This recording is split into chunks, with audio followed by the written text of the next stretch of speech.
Kami, tim media dan kru SIM TV mengucapkan selamat menunaikan ibadah puasa 1442 Hijriah.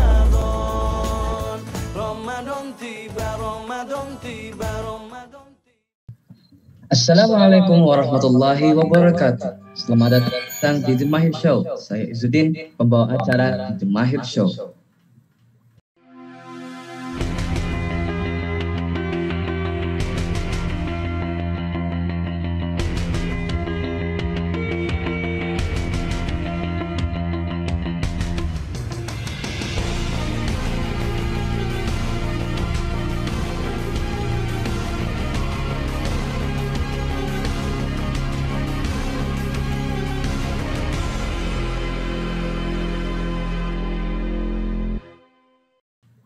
Di tayangan episode kali ini kita bakal membahas topik yang beda dengan sebelumnya. Di episode kali ini kita akan bahas topik tentang seni tari. Seperti yang kita ketahui, seni tari Indonesia adalah salah satu budaya yang harus kita lestarikan dan kenalkan ke generasi-generasi muda di masa ini dan masa depan. Berhubungan kita membahas tentang seni tari, kami mengundang narasumber yang relevan dengan topik pembahasan kita kali ini. Narasumber kita kali ini adalah Ibu Nadia Maulana SPD. Beliau adalah guru atau pelatih tari Indonesia yang sangat profesional, seperti menjadi pemilik sanggar tari Maulana, pelatih FLS 2N tingkat Jawa Barat, pelatih tari Betawi di SIM, SIJ, dan SIR, dan banyak lagi peran profesional beliau sebagai pelatih seni tari. Langsung saja kita ngobrol dengan beliau. Okay? Assalamualaikum Bu. Ya, waalaikumsalam warahmatullahi wabarakatuh, Izzuddin. Gimana kabarnya Bu? Alhamdulillah sehat. Alhamdulillah sehat. Di masa pandemi ini gimana kabarnya Bu? Ya, sebagai seniman sejati kita harus tetap berkarya. Walaupun dalam kondisi pandemi kita harus sebuah karya. Iya betul. Jadi jangan pandemi mematikan sebuah seni tari khususnya ya. Kita harus lebih lagi, bersinergi lagi. Ya, walaupun di masa seperti ini kita harus tetap berkarya. Nah, Bu, di episode kali ini Ibu menjadi narasumber kami yang bakal membahas tentang topik seni tari Ibu. Nah, langsung saja kita ke pertanyaan pertama ya Bu. Nah, ini dia pertanyaan yang pertama. Sebenarnya apa sih manfaat menari? Kenapa menari itu ada? Kalau karena menyehatkan badan, kita kan juga bisa berolahraga Bu. Nah, tanggapan Ibu seperti apa? Ya, terima kasih. Khususnya saya menjawab terlebih dulu, memang sebuah karya atau sambil menari itu kita adalah menyehatkan badan, pasti ya, karena kita bergerak, kita mengeluarkan keringat, tapi dalam sebuah menari dengan berolahraga itu ada perbedaannya gitu kan, istilahnya kalau berolahraga itu ya sekedar tari, sekedar gerak sudah gitu kan, tapi kan kalau nari itu tuh jiwa, pakai rasa gitu kan, yang dimana sebuah tarian itu kalau ditarikan dengan rasa dan jiwa itu akan indah dilihatnya gitu. Beda kalau misalnya kita senang, nah 1-8 udah selesai, 1-8 ketukan udah selesai, tapi kalau dalam satu tarian itu ketukan 1-8 itu bisa bermacam-macam gerak gitu. Nah baik Bu, jadi mungkin perbedaannya dari olahraga dan tari itu, kalau tari itu lebih ke ada jiwa dan rasanya ya kan, harus menjiwai. Betul. Nah Bu, pertanyaan kedua nih Bu, mungkin ini pertanyaan paling sering ditanya sama orang awam. Nah pertanyaannya adalah, apakah yang paling penting dalam seni tari itu hanya gerakan? Karena kan yang seperti kita tahu, tari itu gerakan-gerakan indah. Nah, apakah gerakan itu hanya salah satu yang terpenting di tari? Ya, memang ya, kalau inti dari sebuah tarian itu adalah gerak. Tapi gerak juga punya pendukungnya gitu kan. Yang pertama adalah ruang gitu kan. Gerak kita tuh nggak akan bisa, misalnya gerak itu kan luas ya, misalnya kayak gini nih, berputar tangan itu kalau sempit ya hanya begini saja kan, tapi kalau pakai ruang gerak, nah itu akan lebih indah yang pertama. Terus desain gerak atau koreo sebuah tarian juga harus sesuai dengan temanya gitu kan. Terus dari tema kita konsepin lagi kostumnya, dari kostum tata rias make upnya, terus pola lantainya kalau kita nanti grup ketika di panggung juga kita harus apa? Harus ada lightingnya, ada sound yang benar-benar mendukung. Jadi gerak tersebut itu tercapai gitu. Pesannya itu apa sih dari gerak itu gitu kan? Jadi gerak intinya dari sebuah tarian itu adalah gerak. Tapi pendukungnya itu tanpa pendukungnya itu tidak akan terlihat indah gitu loh. Baik Bu, berarti tari itu bukan hanya sebuah gerakan sesuatu apapun, pasti ada dukungan-dukungan yang lain, misalnya seperti tadi ada ruangan, ada konsepnya, ada temanya, ada kostumnya, dan juga ada make up-nya, tata rias, dan lain-lain. Nah baik Bu, sekarang yang ketiga, pertanyaan ketiga adalah apakah seni tari harus selalu diiringi musik? Jika ada tari yang tidak perlu diiringi musik, lalu bagaimana penari bisa melakukan gerakan?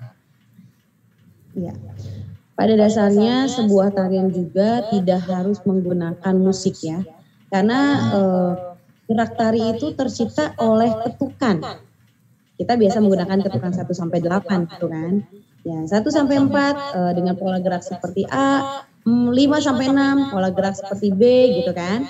Tapi kan kalau tidak ada musik juga tidak ada yang harmonis antara gerak, wirasanya, wiramanya itu tidak akan terlihat gitu kan. Maka dari itu terus didukung oleh iringan musik. Untuk apa? Untuk menentukan dinamikanya dalam sebuah gerak, temponya dalam sebuah gerak, kemudian irama dalam sebuah tarian itu bagaimana sih? Ada yang cepat, ada yang lambat, ada yang tegas, ada yang memang lembut gitu kan. Jadi kita juga harus memiliki, harus dengan iringan musik akan tercapai gitu loh. Gerak itu tuh maunya kemana, ke arah mana. Tapi ada juga yang tidak menggunakan musik, ada juga gitu. Tetapi kan lebih indah lagi jika dilihat pakai musik, gerak, dan rasa.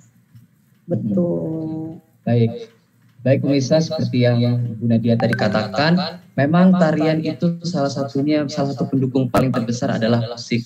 Jadi musik itu bisa penentu kalau gerakan kita tuh tegas atau lembut atau sesuai tema lah intinya Bu.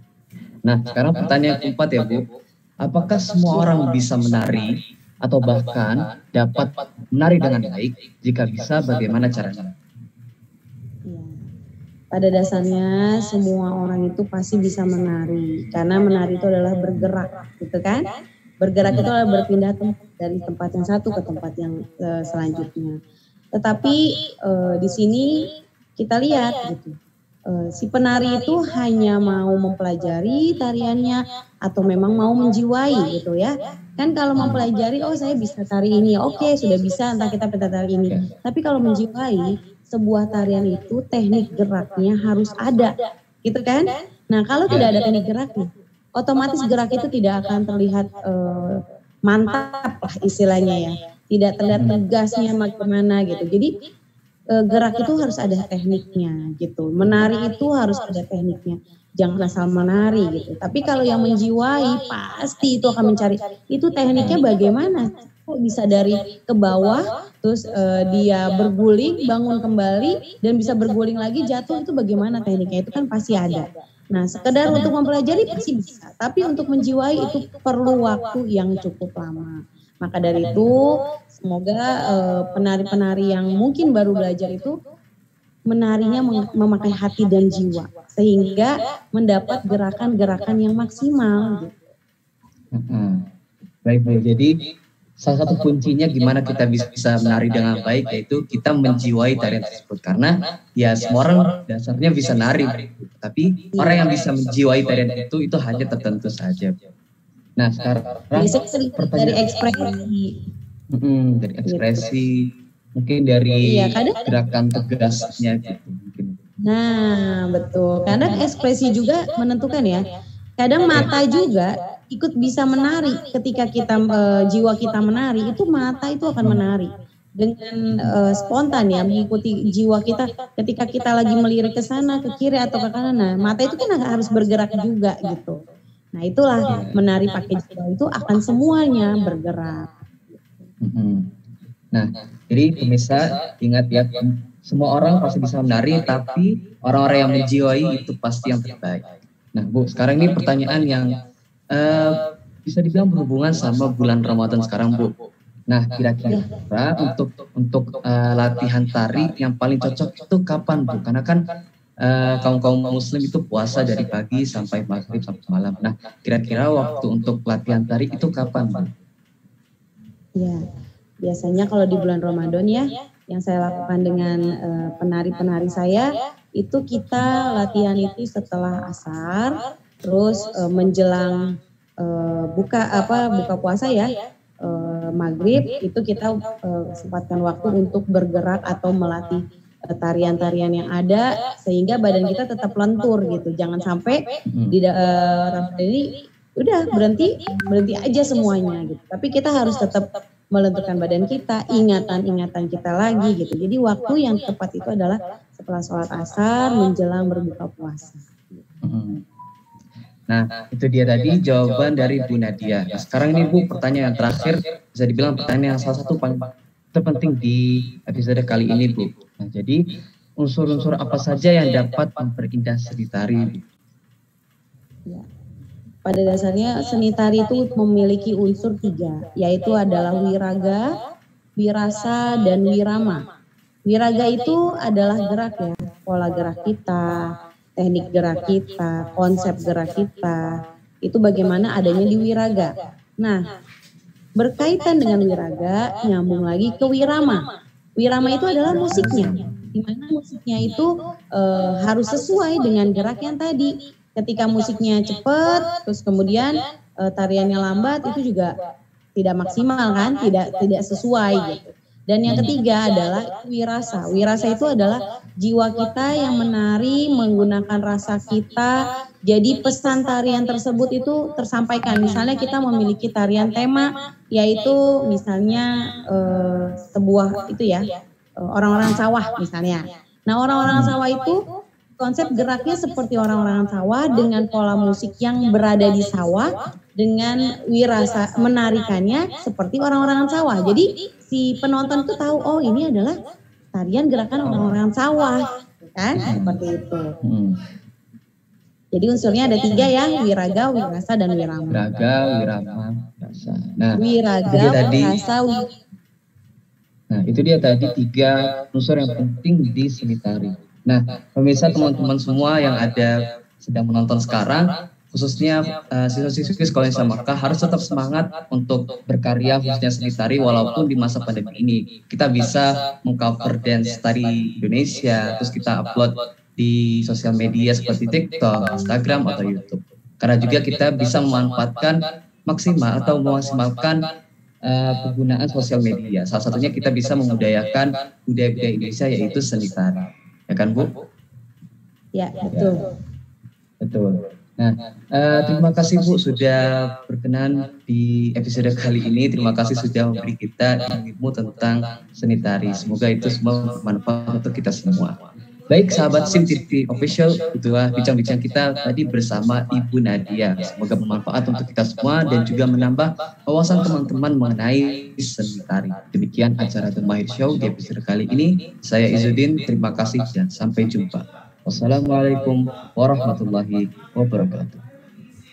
Waalaikumsalam warahmatullahi wabarakatuh.